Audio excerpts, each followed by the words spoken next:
Morning. Alacrity, Zrizut. Did you have your coffee this morning?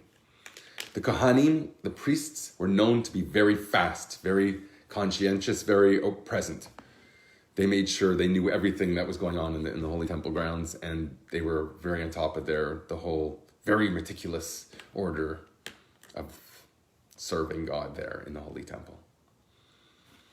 So they, on Pesach, they had to do this, passing one vessel and taking the empty one. Good morning. They had to do this, and because Pesach, you had like 1 million people stuffed into. It was miraculously. Good morning. It was miraculously accommodating. You have to be thankful for when God gives us dignified accommodations, right? So in the Holy Temple, you could all bow, even though you're shoulder to shoulder when you're standing. You could all bow down somehow. There's room for everybody. So this Parshas Kerach, which is our preparation, Good Chodesh, by the way. It's Rosh Chodesh Tammuz. 2 days, so tomorrow is the 1st of Tammuz. And then, of course, we're approaching Gimel Tamuz. The day that is a whisper, because you don't even know what to call it. It's like Corona. How could you describe that, how everything's just changed? Gimel Tamuz, most people would say, is a game changer of some sort, even if you don't think that anything is as it appears. But things are moving so fast now. So the idea of alacrity, speed, Zrizut, really makes sense. I was speaking about urgency before anyone felt this, or I don't know, maybe some people have a sense of urgency. I just didn't notice that. So I was trying to say there's urgency in the world. Trust me. Nobody listened. No, I don't want to be Dr. Doom. I certainly didn't expect anything like this. I only expect flowery strawberry fields forever. That's all I expected. Why? Because the Rebbe talks about how everything's going to unfold like a blossoming. Like tzmichos shkedim. Tzmichos peres. The way fruits sprout forth. That's why the sign that God used to show that God was with the leadership of Ahron. Ahron. Put that H in there. My son doesn't like that. Or maybe he does. Someone doesn't like that. I put an H in his name in the English spelling. Ahron. There's a hey in there. I didn't want to lose it. I don't know. That was crazy. Okay. Just spell it like everybody else. If you have Avram, Yitzhak, and Yaakov, do you start from the letter Aleph of Abraham, or do you skip the letter Aleph? That's captured. The Adam fell off his grace, and then he lost another word that begins with the letter Aleph, the emes. You need tikkun ha'emes. When you do that, Mashiach's here. Oh, okay, so the Rebbe speaks about two things. We could speed up the redemption, or we could recognize that your service itself, whatever is difficult to you, whatever efforts you put out, that itself is the redemption. Once you do that, you'll see the blossoming forth of. So check these words out. V'albias Mashiach is the tzmicha. The coming of Mashiach is the blossoming forth, the sprouting forth. Ubemela the shleimus von sein zriya. So it's the ultimate perfection of all of your efforts, all your zriya, all your planting, is tzmicha. Tzamach, tzamach, tzamach. The Rebbe said that if you say that 3 times, Mashiach's going to come. You're going to speed up the redemption. So here the Rebbe talks about 2 things. One, speeding up. And what's the ultimate speeding up? You had the fastest growing fruit. The Olympics of fruit. You had the almond. That was the sign God used to show the Kohanim, which are known for their alacrity, their speed, passing vessels, serving in the Holy Temple. They are embodied or symbolized by the almond, which sprouts forth and gives fruit. It's all about giving fruit, right? Not just for yourself, but what you're giving over to the next generation. And we're going to see something fascinating that Rebbe says about that idea that these almonds could have made more almonds, and you could have eaten them. You could have store. You could have made a business out of the planting these almonds and saying, this is the almonds that grew miraculously on the staff of Ahron. Aaron's staff sprouted forth with almonds. What's unique about almonds? The Rebbe says, shkedim davka, specifically almonds. Valzei zayin in the maharim legamer, yeser mekol haperes. He quotes the Alter Rebbe in Likutei Torah because almonds are the Olympics of speedy, the 100-meter dash. They could do the 21-day, now you could eat these almonds. 21 days is all it takes. If you ever go to, I don't know, Florida and see oranges growing, they probably take more than 21 days. You'd have to do, what do you call it? A still freeze, I don't know what they call it, when you sit there and like take one picture and then flip it like the corner of a book. I used to make those animations. So in 21 days, the fastest of all ripening fruits. But it wasn't enough that they did 21 days, as the sign that these almonds represented the choice, the very determined choice of God in a certain class of people that were going to brave the entire exile, aloof from the world, on the mountain to a certain degree. They're not going to have a part in the land because they have to serve in the holy temple and sing away. The Levim were musicians. But it happened overnight. This is overnight speed. So that actually reflects beautifully this other sikh here that I was commenting about. There's two ways to relate to I await his coming every day. This eager anticipation. It could either speed up the redemption, or if you recognize that your efforts themselves is the blossoming forth of redemption. Okay? So therefore, you have almonds as a symbol, 21 days you're good to go. Here we have it overnight, so figure out the math there of what that means. Chaf Aleph Yain. It says in Kohelet's Rabbi that it takes 21 days.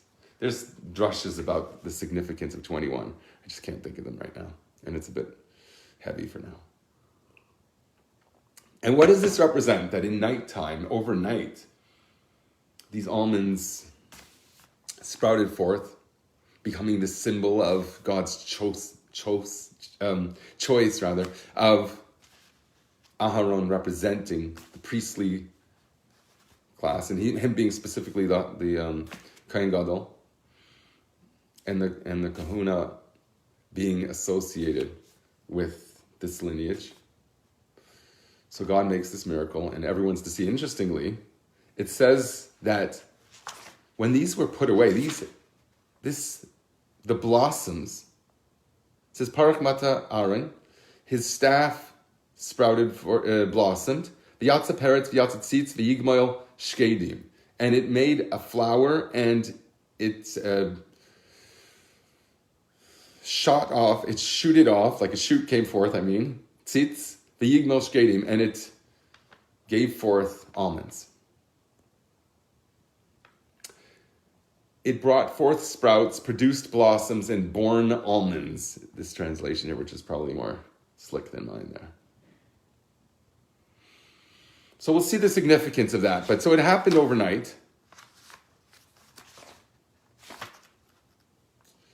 And it represents a fascinating aspect of like mystical experience or metaphysical reality. I'm going to just read it inside because it's really... Benidin dedan is the mehiras gewen nit bechaf alef yain nor beteich laila. In our case, when we're talking about God's choice of the kahuna, Ahron and company, it happened not on the 21 days to show the fastest blossoming or ripening fruit is the almond, but in one night, varum Zrizut mehiras beweist eif am shacha shel mailim seder histalshus. Because true alacrity and speed illustrates tapping into a level of godliness that is completely above any type of hierarchy. You reach the essence that everything is equal, and therefore the simplest person is on par with the greatest genius and the greatest heart. Okay, usually the simple Jew is known for his heart being good. as opposed to having necessarily a very intellectual contribution. So when we're talking about alacrity, we're talking about shalamayla meseder hishtalshlos, something that's beyond. Shebeseder hishtalshlos is misakev v'sheya ad shenimshach ubalamata. This is very interesting the way he interpreted. What does it mean alacrity in a metaphysical sense when you're reaching levels of godliness that are beyond? What does it mean? Because in the regular order, when there is a hierarchy and the most righteous guy gets the best automobile, of course, there's justice, right? No justice, no peace. Is misakev v'sheya ad shenimshach ubalamata. Because in the regular order, good morning, in the regular order, you have different delays in getting to where it's got to go. If you have to get $1 billion, this son of mine, because they're really impressed by billionaires. So that you have to be roi, which means worthy. Are you worthy? Okay, they think that it's because of their genius or something like that. And they look up to them. But really, there's a merit system that God knows and you don't. It's called worthiness. I'm not worthy. You know that comical use of that phrase. We're not worthy, and they bow down to Alice Cooper. I always thought Alice Cooper was Jewish. I had a lot of friends named Cooper, but he's Italian. I think he's American too, like an Italian-American. Because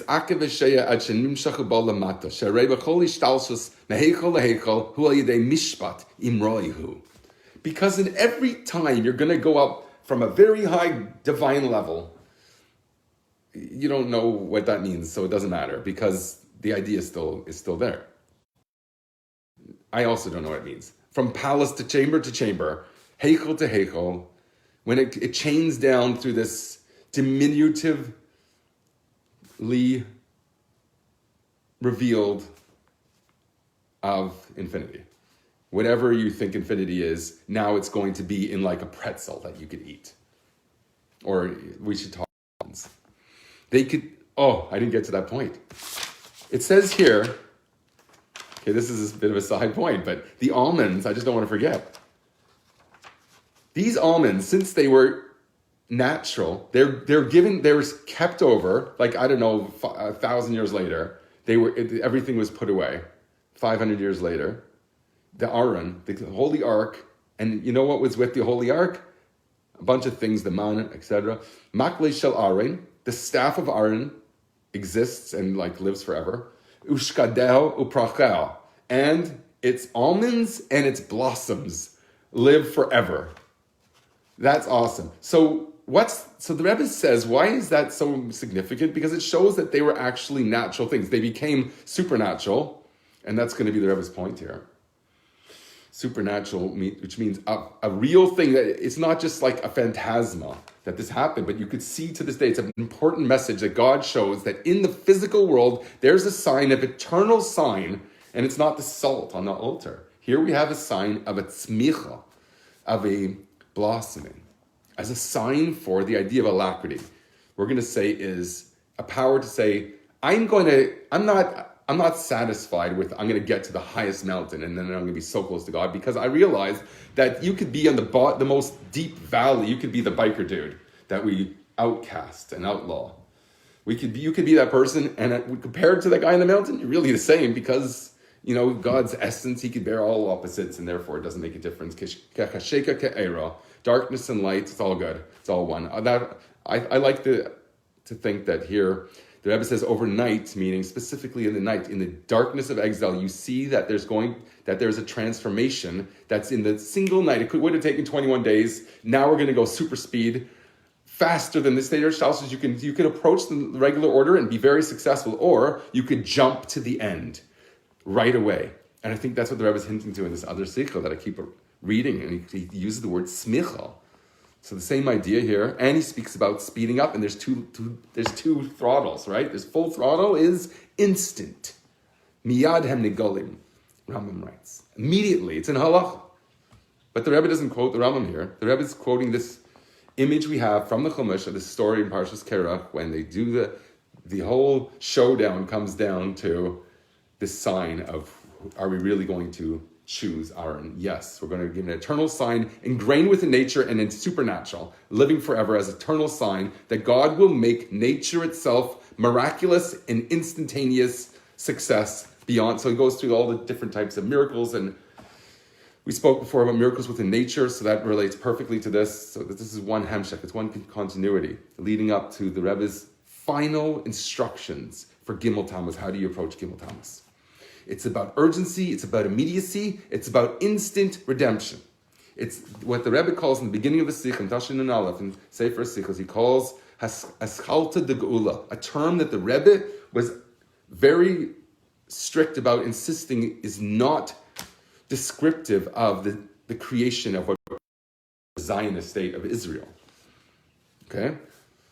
That he did not want, you cannot call this Eskalta de Geula, but the Rebbe says Gimel Tamuz was the Eskalta de Geula. What is Gimel Tamuz? The Rebbe says it's when the authorities themselves who threw the previous Lubavitcher Rebbe in prison with the plan to exact the death sentence, God forbid, capital punishment for, what did he do already? Being a good guy, a good tzaddik. I don't know if you can call a Rebbe a guy, but you get my point. So those very forces are the ones who rescinded. He sent him off to a city. Okay, it was a city of exile, but he was eventually freed from there. Yud Gimel Tammuz is the whole full expression and celebration. Yud Beis Yud Gimel. Yud Gimel is the Fridiker Rebbe's birthday, I believe, and not, or maybe it was Yud Beis. And then he was ultimately freed, actually, in Yud Gimel Tammuz. So the Rebbe says here in a footnote about the significance of saying that these were natural almonds is because it has relevance in a very fascinating sense. If these were actual natural almonds, you could take those almonds, I don't know how to do it, graft them onto a banana tree, and they'll turn into an almond tree. You could grow almonds or plant them in your backyard. You will have almonds, and you can make a profit on these almonds that grew from these original holy almonds. No, it says, Shemuter lehanas mishkedim elu. These very almonds, you could pluck them from Ahron's staff that's in the Holy of Holies, beneath the labyrinth. Okay? Raiders of the Lost Ark. There was a labyrinth. That's what they get the idea. It's a beautiful idea. Make a whole adventure about that. That's the coolest thing. Shlomo Melech's real. So there's a labyrinth there. What do you think the architects are doing? I don't know. I don't want to be the guy who opens the thing and like, are you worthy, or are you going to turn to dust right before everyone's eyes? Instantly, right? This is a lot in here. Good morning. This is a lot in the Sikha. The Rebbe relates this to everything. This Sikha is fascinating, it's revolutionary. But I want to know exactly what is the Chiddush here. So the Rebbe, in this particular footnote, the Chiddush is really good, because this Rebbe says, Yesh leimar, what is so this whole idea that I'm telling you that these almonds were natural. Shemuter lehanes mishkei dumeli. You could have something that's completely miraculous, holy, natural. You could eat them yourself. You could sell them. Watch this. Umeperes hagdeli man, and from the fruits that are born from them, from planting them. Ki einan ma'aseh nisim, because they were natural now. A ma'aseh nes. It's not the act of a miracle. Ki einai. Why did we switch to? I don't know.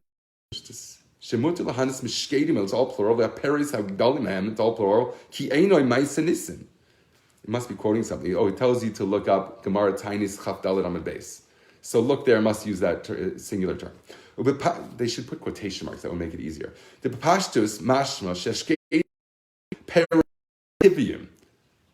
So simply speaking, it's the idea here is that these almonds were natural fruits. God made a miracle, and they had a DNA structure. What? How could you just create out of the blue? Okay, the whole world was created. How did Adam Rishon get 20 years old born? And where was his mother? And where was his belly button for that? Like, he didn't have a belly. He must have had a belly button because it would look like a moon, I think. So that Josh Shkedim Hayu Peres Tivium, they were natural fruits. Shemahan Avshar Ligdel Legodel Eid Peres Shkedim. You could grow ones from this. They had the power to exist. So Mashiach, let's say that he miraculously comes to earth.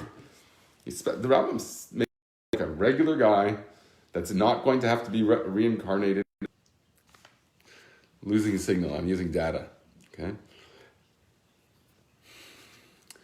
So we want to say that this represents something that God allows you to experience in the world, a process whereby miracles will affect the very nature of the world, and you might not notice it, right?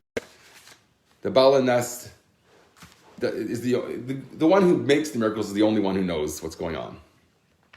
But the person who experiences the miracle, we don't see anything, right, do we? It's just a fluke that Dudley Doolittle at the top. So we say that this represents the fact that they bore fruit overnight, represents the idea of something that's above every natural order. Every natural order you have, are you worthy or are you not worthy? At this level, nobody cares. Priestly class raised those things, right? With the blessing of the priests.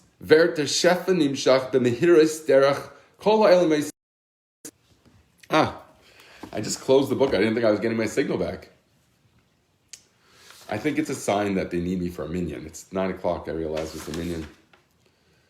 So I don't know if I want to finish today. I do want to finish today, but I don't think I can. Alacrity part 2, that doesn't make any sense. It should be it's quick enough that I could have done the thing. I just think there's too much to try and finish this when they're needing for me to finish the minyan. So I think I'm going to put a part 2 on this. Maybe I'll come up with a fancier title. Yeah, okay, I'm sorry about that. Maybe when it's uploaded, it will be better. I don't feel bad finishing in the middle of the paragraph. Let's just finish this one paragraph. So, Mashenk and Birkas Kohanim, when the Kohanim bless the Jewish people, the effect is b'mehiras derech kol ha'elamis, very speedy, passing through all the worlds, be'ein meinei ma'akev, with nothing getting in its way. There's no question, are you deserving or not? That's raised. Lidach Gisa is the imshach b'mehiras shel l'mayim l'seder shtalsus vet nimshach derech kol ha'elamis. This Mudgash and the Mneis fun parach mate Ahron. Nevertheless, it still affects every single level that it passes through, including the physical level, affecting the very nature of the almonds themselves in this case, and the flowering of Aaron's staff.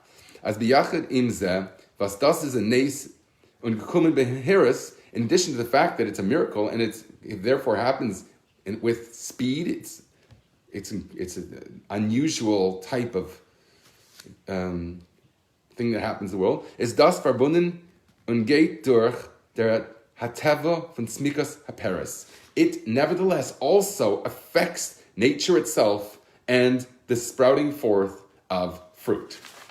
Okay, and it goes on. It's very fascinating and amazing, but I gotta run. I'm sorry. We'll have to finish the idea. I mean, it's a long sikha. It's hard to tackle the whole thing. And it's preparation of Gimel Tamuz, so we're going to make it for bringing God willing.